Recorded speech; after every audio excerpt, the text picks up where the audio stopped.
Welcome to Devasena అభిరుచులు. ఈరోజు మనం మేక తలకాయ అండి. ఇది మేక మాంసంది తలకాయ తెచ్చుకున్నామండి. ఈ తలకాయని నీట్గా కాల్పించుకున్నాము. కాల్చి ముక్కలు కొట్టి ఇచ్చారండి. తలకాయ అనేది బాగా కాలుస్తారు. కాల్చిన తర్వాత ముక్కలు కొడతారు. మనం దాన్ని నీట్గా చాకుతో ఒక్కొక్క ముక్క నీట్గా గీకాలండి. మంచిగా చాకుతో మంచిగా గీక్కుంటూ ఒక 4-5 సార్లు తప్పనిసరిగా కడుక్కోవాలి. ఈ విధంగా తెల్లగా నీట్గా వచ్చే వరకు కడగాలండి. ఎంత మంచిగా కడుక్కుంటే అంత మంచిది. చూడండి ఎంత శుభ్రంగా కడుక్కోవాలండి. ఇప్పుడు స్టవ్ మీద మనం కుక్కర్ పెట్టేసుకొని కుక్కర్లో ఆయిల్ వేసుకుందాము. ఆయిల్ కొంచెం హీట్ ఎక్కిన తర్వాత సన్నగా తరిగి పెట్టుకున్న 2 ఆనియన్స్ వేసుకుంటున్నామండి. పెద్ద ఆనియన్స్ ఒక 2 వేసుకోండి. చూడండి అవి కూడా బాగా వేగాలండి. ఆనియన్ ఎంత సన్నగా తరుక్కుంటే అంత మంచిగా వేగుతాయి. ఈ విధంగా సన్నగా వేపుకోవాలండి. సన్నగా తరిగి పెట్టుకున్నట్టు ఇప్పుడు మనం తలకాయ కూరకి సరిపడినంత సాల్ట్ 1.5 చెంచా సాల్ట్ పట్టిందండి. 1.5 చెంచా వేసాను. ఒక 1/2 టీ స్పూన్ అంతా పసుపు వేసుకుంటున్నాము. ఈ పసుపు కూడా వేసేసి బాగా కలుపుకోవాలండి. ఇప్పుడు మనము అల్లం వెల్లిగడ్డ పేస్ట్ ఒక 2 చెంచాలు అల్లం వెల్లిగడ్డ పేస్ట్ వేసుకోవాలండి. ఇది కూడా బాగా కలుపుకోవాలి. అల్లం వెల్లిగడ్డ పేస్ట్ పచ్చి వాసన పోయే వరకు వేపుకోవాలండి. తలకాయ కూర కాబట్టి కొంచెం అల్లం వెల్లిగడ్డ పేస్ట్ కొంచెం ఎక్కువ వేసుకోండి, బాగుంటుంది. ఇప్పుడు ఒక పెద్ద టమాటాలు అయితే ఒక 2 టమాటాలు వేసుకోండి, ఎక్కువ అవసరం లేదండి. దీంట్లో మనం పులుపుకి ఒక 2 టమాటాలు వేసుకోండి.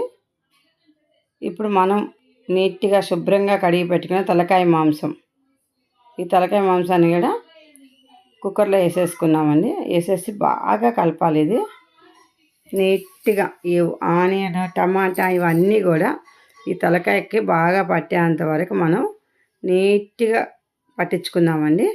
ఈ విధంగా మొత్తం కలుపుకోవాలి, బాగా వాడ్చుకోవాలండి. ఈ విధంగా ఇది చాలా బాగుంటుందండి. తినేటోళ్ళకి మంచిగా అనిపిస్తుంది. కొంతమంది తినరండి, అలవాటు లేని వాళ్ళు అయితే తినరు, కానీ తినేటోళ్ళకి మాత్రం చాలా ఇష్టంగా తినేస్తారు. ఇప్పుడు మనం కారం వేసుకుందాము. కారం కూడా 2 చెంచాల కారం పడుతుందండి. తప్పనిసరిగా 2 చెంచాలు పడుతుంది. నాన్ వెజ్ అంటేనే కొంచెం ఘాటుగా చేసుకోవాలి, మరి సప్పగా ఉంటే బాగుండదు కాబట్టి ఒక 2 చెంచాల కారం పట్టింది. చూడండి ఈ విధంగా బాగా కారాన్ని కూడా మంచిగా ముక్కలు అన్నిటికి కూడా పట్టేటట్టు బాగా కలుపుకోవాలండి.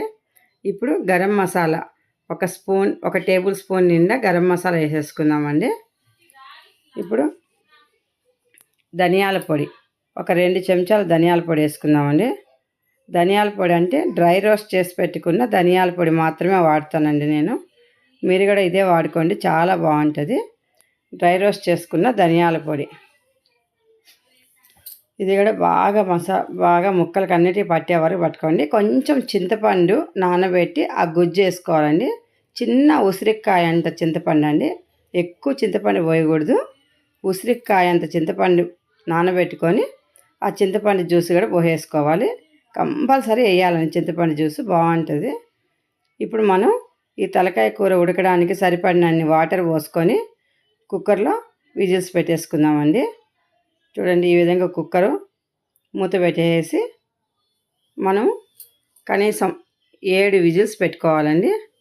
చూడండి 7 విజిల్ పెట్టేసుకుంటే మంచిగా ఉడికిపోయింది, బాగా ఉడికిపోయిందండి. ఇది చూడండి మెత్తగా ఉడికింది.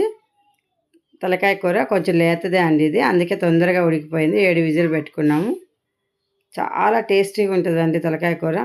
తినేటోళ్ళకి దాని రుచి అనేది తెలుసు అండి, తినే వాళ్ళకి ఇదేం తెలియదు. తలకాయ కూర కానీ కాళ్ళ కూర కానీ కాళ్ళ పాయ అంటారు, అది ఇది సేమే ఉంటుందండి. కర్రీ ఒక రకంగా చాలా బాగుంటుంది. తినేటోళ్ళకి మాత్రం చాలా ఇష్టంగా తినేస్తారండి ఇది తలకాయ కూరని. నేను చెప్పినట్టుగానే ఈ విధంగా వండుకున్నారంటే చాలా బాగుంటుంది. లైక్ చేయండి, షేర్ చేయండి, సబ్స్క్రైబ్ చేయండి. కొత్తగా మా ఛానల్ చూసే వాళ్ళు ఎవరైనా ఉంటే సబ్స్క్రైబ్ చేయడం మర్చిపోవద్దండి. తప్పనిసరిగా మీరు కూడా చేసుకొని తినండి. Thank you for watching.